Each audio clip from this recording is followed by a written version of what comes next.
Libra rising. How you doing, Libra?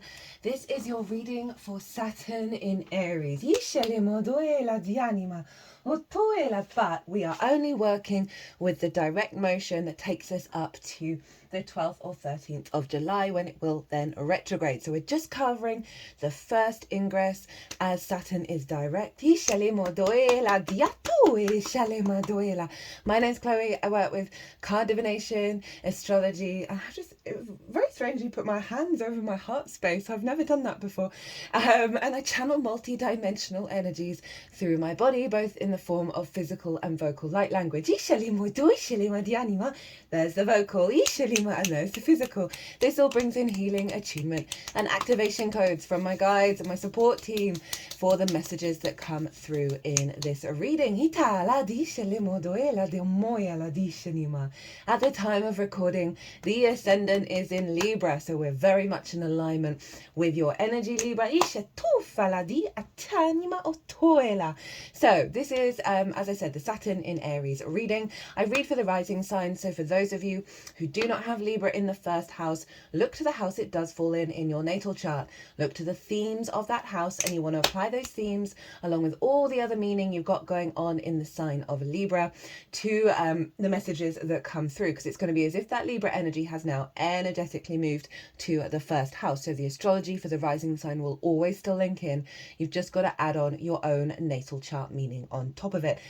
For example, I have Libra in the third house, and I've got Juno, the asteroid, there. So I'd apply all of that meaning to what comes through in this reading. Take what resonates, leave what doesn't. Now, before I get on with your reading, Libra, there is a collective reading for this particular transit with Saturn being in Aries. I go a lot more into Aries, Saturn, the vibe of the astrology of the exact moment of its ingress, which happened on the 24th or 25th of May. So you might want to think back to that weekend of what was going on there. They'll give you a hint about this particular part of the transit.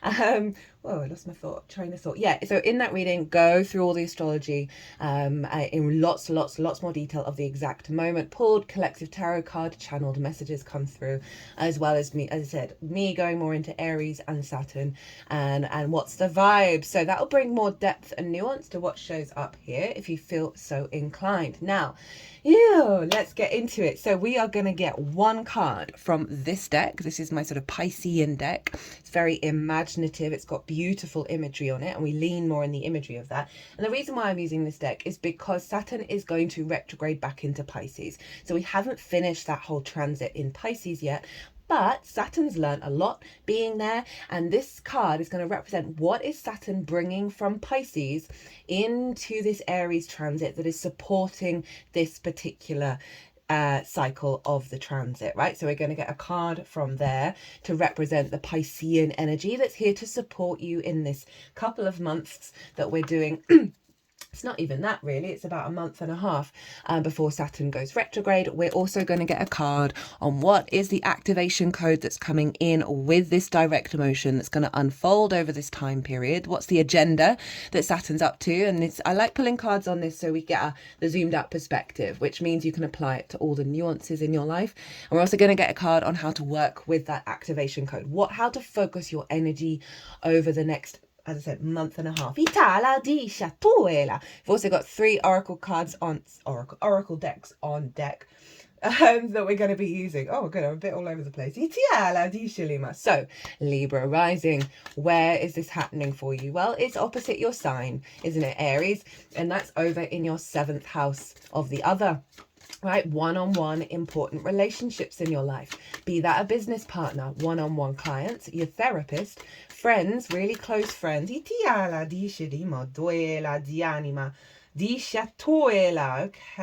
interesting. I love these. I love this deck. I'm so glad I'm getting to use this again.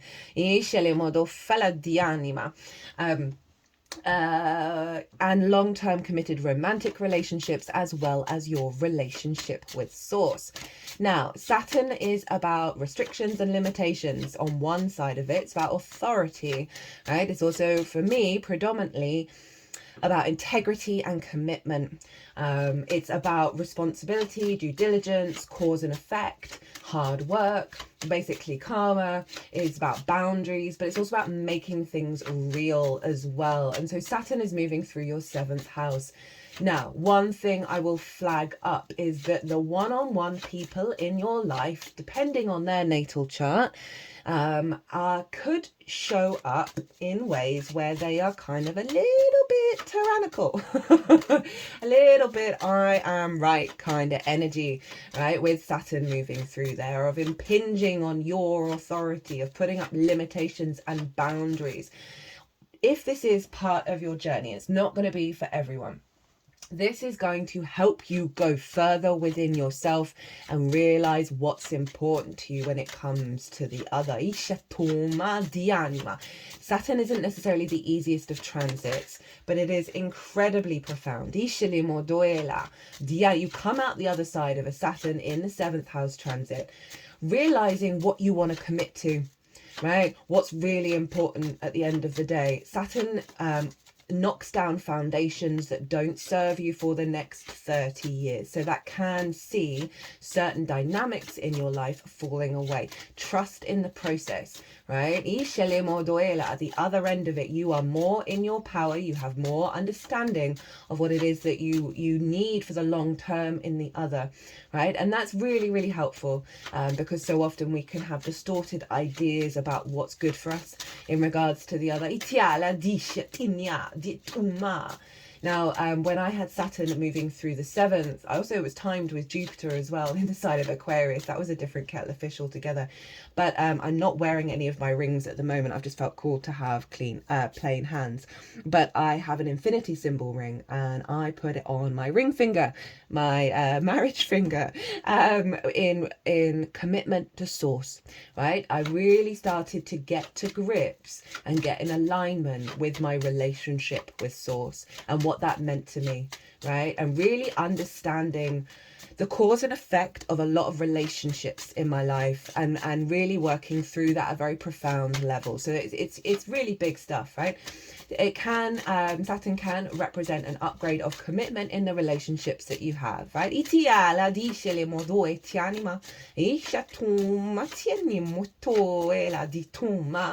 An older figure might come into your life, because Saturn is deemed to sort of be grandparent energy, but it doesn't have to be that older. It's just simply someone older than you, right, may come into your life that's really important of your soul journey, whether that's a business partner, a client, a friend, a lover, or simply an upgrade in your relationship with source, right? That can often be the way. So this is a little bit of the ingress into Aries. It's going to retrograde back into Pisces, so it's bringing that Pisces energy in with it and taking Aries back into Pisces. And we're really going to have this sort of, not until the beginning of next year, when both Saturn and Neptune are going to move into Aries together, and they're going to conjunct each other at 0 degrees, which hasn't happened in 12,000 years. Just want to flag that up. And it's why I talk about how the astrology of this year and next year is absolutely batshit wild. And the work that we do in our soul retrieval is worth it. So we're going through lots of karmic shifts and karmic changes. This Saturn in Aries energy is really helping you figure out where you want to commit, right? In terms of the other, what's really important to you. How you walk your talk with the other, right? And show up. You might just find that all of a sudden in your one-on-one dynamics, you're embodying a more mature energy, right? And more mature intentions.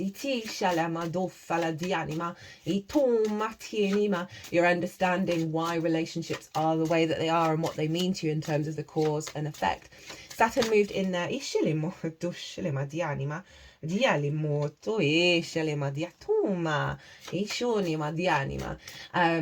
moved in there, Neptune was there, and Ceres. I talk about this astrology in a lot more detail, but essentially that Neptune Ceres energy is kind of abundance and divine love and mysticism and connection to source. It's such a profoundly fundamental level that's building that structure of divine inspiration, right? Divine instincts, when you're in alignment with what works for you and what's right for your relationships.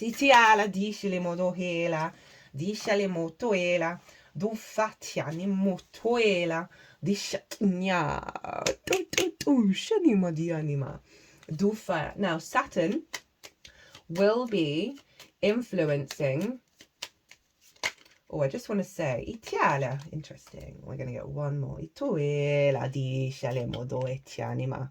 Or toela. So Saturn is in Aries, so we want to look to Mars. And Mars is in Leo. So this is going to be the case for the whole of the Saturn in Aries transit. Mars is in Leo. Oh, I like that you got this card. And that is in your 11th house of hopes and dreams. So you've got a real sense of motivation. And it's also friends, groups and alliances and reaping the benefits from your 10th house. This could be more clients. This could be a real sense of elevate, maybe a business partner coming in. It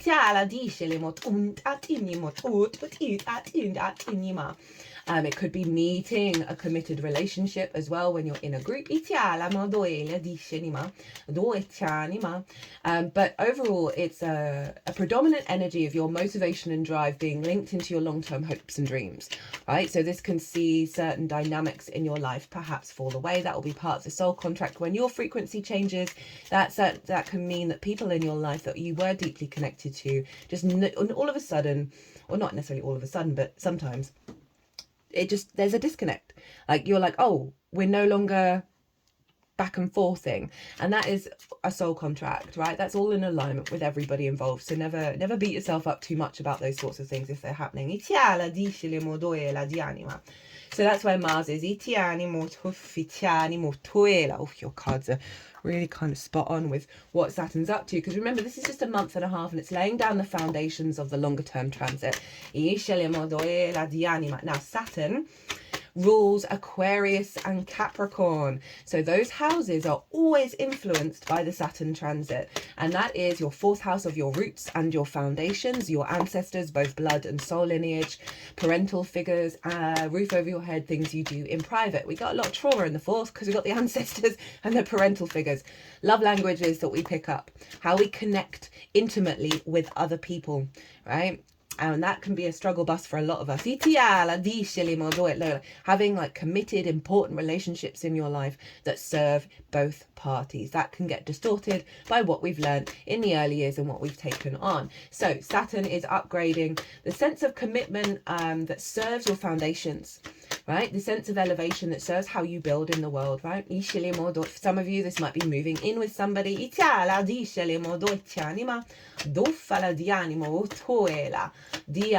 I'm not saying this to scare anyone, but if you do find yourself in a living situation where you're just noting some red flags of unhealthy behavior, right? Saturn can be a bit hardcore.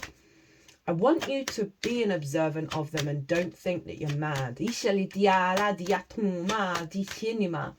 And it's not about what they're up to, it's about how it affects you in both your emotional body, your mental body, and all of those things, but also how you walk your talk. Saturn, for me, predominantly the key word is integrity. If you're not right with the other in terms of your true needs, like you've got to go do the deep soul work, and how you show up, Saturn is just going to keep pushing. It's just the way it goes, right? And as I said, I'm not saying this to scare anyone, simply just to raise it, because there may be someone out there who's like, what the fuck is going on with the person that I'm living with, right? They might have Aries energy and they might be really embodying it, but it's conjunct Neptune and Ceres, and that's the imprint. So that really softens everything and really makes it a beautiful frequency where we're able to trust the instincts that we have when it comes to the other, that serves the unconditional love within ourselves and the abundance within ourselves, and how we're able to mirror that externally. Saturn also rules your 5th house of your creation energy, right? Your pleasure, your joy, your amusement, games, play, children, both literal and figurative, such as the inner child. There can eat those distorted love languages even louder. We get a lot of addiction in the 5th for that reason. And love and romance. So you have 2 houses that are linked into the love side of it in terms of the romantic sense showing up in this transit. Right, so there is a real focal point on that, whether that's doing deep healing work, whether that's an elevation of this situation, or coming to a stronger understanding of what's truly important to you for the long term. Look to where your Saturn is in your natal chart. Look to the house that it's in and the themes of the house. That's getting activated. It always does wherever Saturn is, because they're the same. Well, they're not the same. There's past Saturn, the future Saturn. So that's always getting activated. That's going to add another little personal level layer on top of what's going on, as is where Mars is, because Mars is always influencing Aries. So that house is always influencing Aries as well, which is obviously where Saturn is. So let's get into it.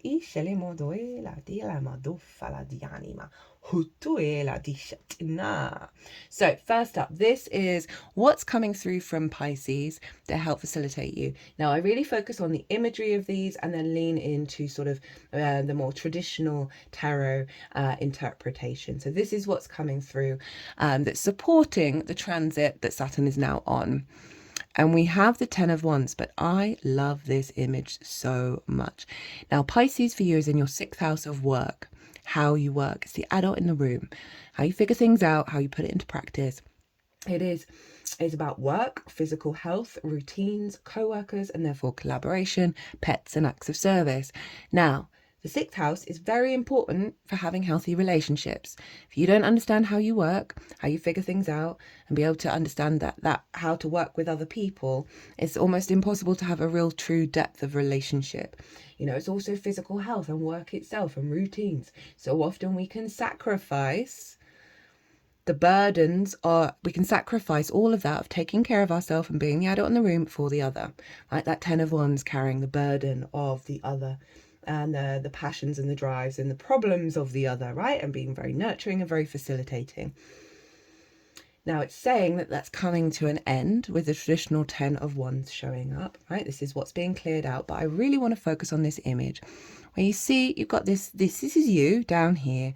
And then we've got a whole weight of old paradigms, right? Old ways of being, all crowded up on top of you. It's all the ancestors, the parental figures, and you are separate from all of that.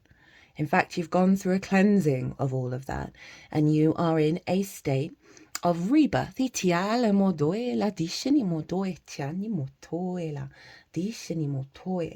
also getting another message of, as you go through this transformation, right, you have all the ancestors supporting you, right? I know we carry the wounds of them, but they are there facilitating your experience. And sometimes those experiences are lessons that we've got to learn. But so this 10 of Wands feels very powerful in terms of the transmutation of old instincts that have blocked you from being able to be the adult in the room when you're with the other, right? That have blocked collaboration based on the truth of you rather than the distortions we learn from our parental figures and the ancestors. That's allowing you to embark on a new journey. Where, remember, co-workers, therefore collaboration, where you are releasing a lot of wounds and a lot of bonds and a lot of karmic contracts where that may have not been in its fullest fruition, right? And so, you know, this is really taking the next step in regards to the elevation of the other in your life that meets your soul's frequency.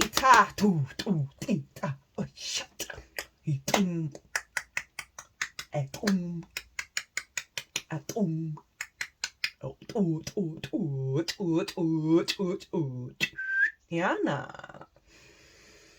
Right, what's the activation code that's come in with Saturn that is unfolding over the next month and a half? And obviously it will be 2 months in the round, right? That is unfolding as we speak, right? That is part of the agenda of the total transit. We've got Gemini, we've got the Lovers, perfect for the 7th house. And now this is the higher octane of the 2 of Cups, where both parties are open to give and receive, and they treat each other with respect and honor. Right? So not sex specific, but it does mark divine union, because we have spirit there with the angel. As you embark on a new journey and make the right decisions. The Lovers card predominantly is about choice to serve your long-term goals, right? So it's an activation of integration with one within yourself, of the feminine masculine spirit, that is leading to an upgrade in your relationships that are of divine order. Itia, that serve your longer term goals. Itisha tuma, ishna, itufala di anima. You learn a lot. So say you do have someone in your life who's kind of embodying that Saturn energy on a one-on-one, and say it's it can either obviously be in the positive where you're learning a lot from that person about what your integrity is and how you want to be. But the flip side of that can be the sort of master teachers out there who come along and create conflict, drama, frustration, all that stuff in order for you to go, oh, wait a minute, I don't want to respond in kind. This is not how I want to behave. This is not how I want to be. And you learn that about yourself through certain challenges and restrictions and limitations that Saturn brings up. There are tests with Saturn always of, are you going to walk your talk? Are you going to kowtow, or are you going to walk your talk and be authentically you? Now, Gemini for you is your 9th house of perspective. So there's another little bit in there around elevation of your perspective, your true perspective. That means certain dynamics aren't gonna hang around because you're like, we're not in alignment, and that's cool. There's no scarcity. There is no scarcity in the world, and so often we operate from that place. There are so many people and individuals, soul team, source, that want to connect to you at your true frequency. And we go through the tests to figure out what that frequency is and what it feels like when we interact with those who have that same resonance.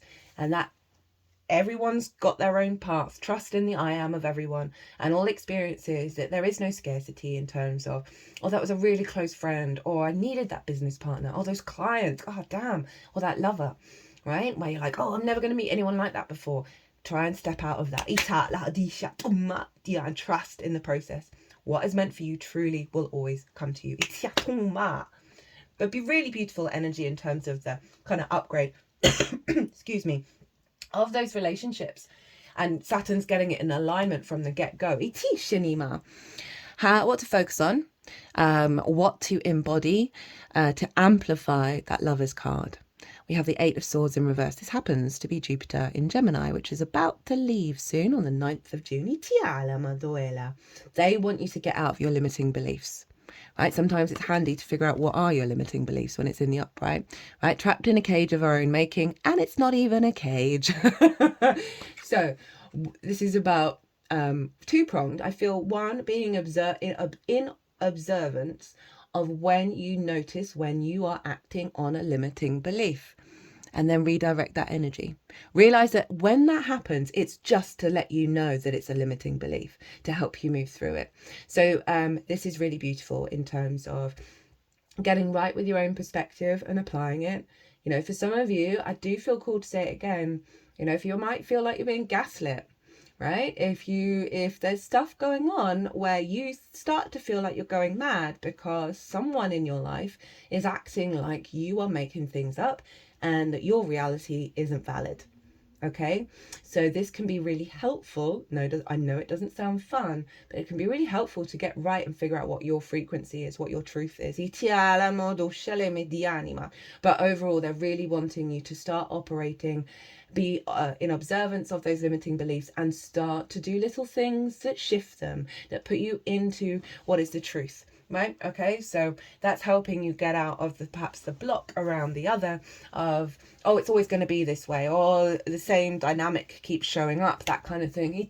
Remember, Saturn kicks out the foundations that do not serve you for the next 30 years, because it's not going to be here for another 30 years, okay? So this is a really long-term transit. And not only that, Neptune's there, which doesn't happen very often, and then to top it all off at the beginning of next year, they're both going to conjunct each other exactly, the first conjunction that they've had.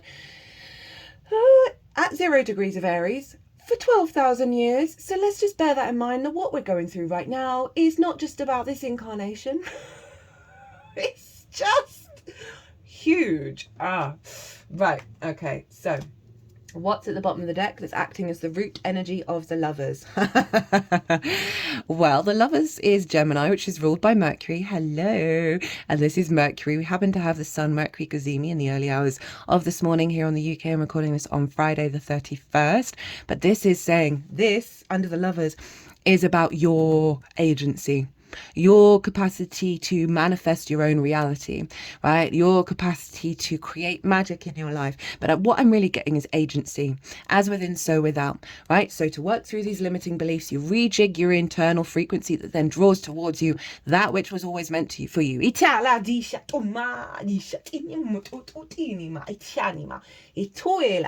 Right. I mean, that is just so powerful. And again, it's going back to the truth of your perspective.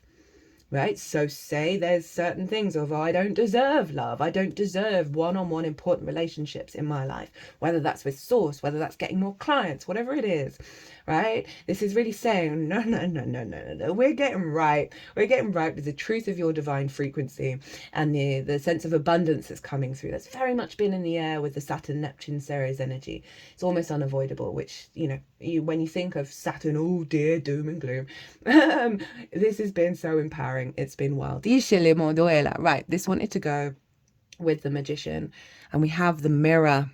Now, this kind of sums up absolutely everything. The other is a reflection of ourselves at all times, right? So even if there's difficult things going on, it's really pointing at a deep-rooted unconscious response mechanism, right, that takes time to then work through. So there is a sense of seeing yourself and understanding yourself in the other, right? And seeing more clearly of who and what you are and what's important to you. Right, I just think it's going to get louder. Say you're in a dynamic where there have been certain things you kind of pushed under the... Sorry if I'm being a bit negative, but... if you're in a really great dynamic, then you're just seeing your divine self reflected back to you at all times. And that's going to be a part of it, of your connection to source. But sometimes with Saturn, it's like no nonsense, right? You kind of over certain stuff, right? You're like, I'm done with putting up with that. So there may be certain things all of a sudden you start to see clearly, and you're like, oh, wait a minute. No, this isn't cool. Right, I'm not going to try and people please in this account. So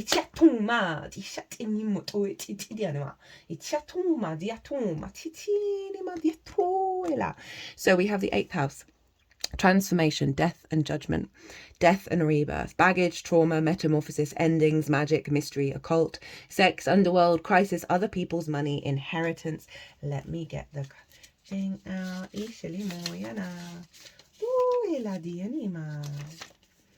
Woohoo! You're getting rid of some intense and heavy baggage, and this was here. Okay, so it's confirming more traditional energy of the 10 of Wands, and also the sense of metamorphosis that I said, that you are being rebirthed, which is very funny that this showed up in regards to things that aren't grown and supportive of you. Woohoo! You're getting rid of some intense and heavy baggage. It's about time that door closed. Be ready to be reborn. And in the shadow side, intense emotions are coming up, or maybe life hit you with some crises. Either way, you're being challenged, and it might not be so easy for the moment. Be extra kind to yourself. Now, that shadow may have been something that you've been working through, as well as something that might come up, right? So say if there is sudden things that have happened with one-on-one relationships in your life, and there's a grieving process, there's kind of like, what the F kind of stuff. They're really saying, again, and that ties back to this, of being very gentle in the experience and the healing process. As I said, Saturn kicks down the foundations that are wobbly, and that can feel very dysregulating, especially if it's something that's been in your life for a while, or a dream for a while. Remember, Mars up in the 11th of hopes and dreams. The frequencies that are coming through at the moment, the timeline shifts, are allowing us to make better choices, that are bringing in things that match our true frequency rather than the old paradigms and the distortions. And as I said, certain things may fall from your life that may feel very dysregulating, and we can hold on to things. And so it's really allowing that space, the grace and space. Give yourself the grace and space, which was a phrase that came up in the Neptune in Aries transit. If you haven't caught that and you want a bit more information on what's going on, that's in its own playlist, in the Neptune playlist. That's really easy to find. That takes us up to the 4th of July, which is when Neptune goes retrograde. So other card from here, we've got the Violet Flame. Archangels Zadkiel, Master Saint Germain. Transmute that damn energy. Sacred fire, transmutation, alchemy, spiritual acceleration, healing, freedom, karmic relief, compassion, forgiveness. And it wanted to be here. So it really is doubling down on the transformative energy that you're going through at the moment when it comes to karmic stuff, in regards to your interaction with the other. It's time to get rid of that damn energy that's been bothering you. Work with the sacred fire of the violet flame to transmute it and accelerate your healing and ascension. You can do this. And in the shadow side, there's a lot of dark and heavy energies around you. You have to push through this with more courage than ever. You have what it takes, but it might not be easy. Again, really just summing up, summing up the frequency that's already been transmuted through this video. I've never had this one before. This is from the Hero's Journey Dream Oracle, which I bought a little while back for all these Aries transits. Remember, Venus retrograded here, Mercury retrograded here. We're going through some huge karmic releases. We're in the year 9, completion year of the wood snake, shedding so much stuff. Venus is locked into coming into conjunction with Chiron in the sign of Aries. Talk about that in the collective reading. I think if I've got time, I'm going to do a very quick all 12 signs Venus conjunct Chiron transit. Happens once a year. We're working through the wounds of the Venusian energy and turning that into wisdom, but it hasn't been easy. And that is still locked into this bit of transit with Saturn. So we've still got that at play. It's going to be exact in its conjunction on Sunday, so it's going to shift in for us then, but there's going to be an underlying current that's influencing Saturn in that regard of we're not wounding in that way anymore. That's just not on the agenda. 10,000 angels lean on your circle of supernatural support. When angels visit us, we do not hear the rustle of wings, nor feel the feathery touch of the breast of a dove, but we know their presence by the love they create in our hearts. That's a quote by Mary Baker Eddy. You have a circle of supernatural support, spirit guides and angelic beings surrounding you always. You have at least 10,000 angels on hand at all times, above, beneath, and on either side of you. When you become aware of them, their support and strength can be experienced more palpably within you, and you become truly empowered. And obviously we've got Gabriel here.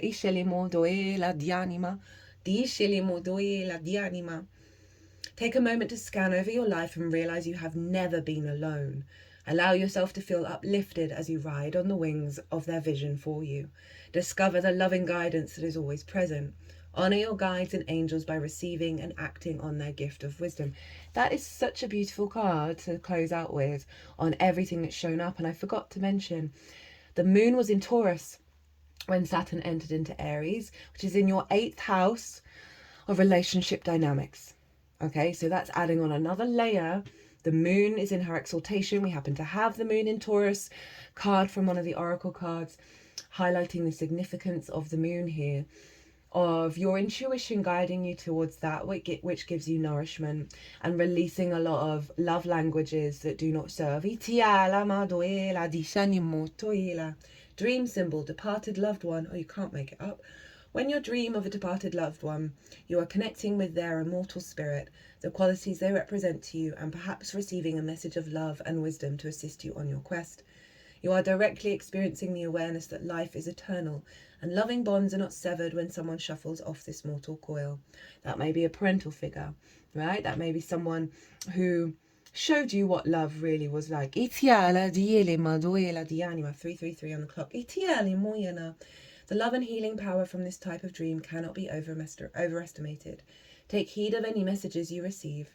Consider your relationship with the qualities of your dream visitor represent to you. Mantra: I am cradled in a supernatural web of light and miracles that propel me along my way. Ooh, so you got a lot of support. You got a big support team, and they're really wanting you to... Oh, how perfect at the bottom of the deck. Mars in the 11th of hopes and dreams. You can't make it up. The right action, right? So it's doing the right, whatever's going on is doing the right thing for you. And bear in mind that there are lessons and there are restrictions, but there's also agency, there's maturity, there's commitment, there's integrity, and it will serve you in the long term, whatever's going on. Libra, I'm gonna leave it there. Oof. I can't believe those bottom deck cards. I really can't.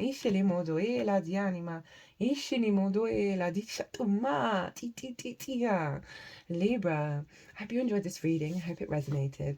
It was a joy to read for you, as always, and an honour and a privilege. If you'd like a personal reading, my details are in the description box. You can find them everywhere. But other than that, my loves, Libra, be good to yourselves, be good to those around you, safe travels, and be well. Libra, I'd stopped the video and then saw that this card was still there. So this is your final oracle card. And we have devotion. I'm going to leave it there. What a beautiful ending. As I said, be good to yourselves. I'm getting really serious. My tone's getting really serious with this card. Be good to yourselves. This is co-creation, support, flow. Beautiful. Be good to yourselves, be good to those around you, safe travels, and be well until we meet again.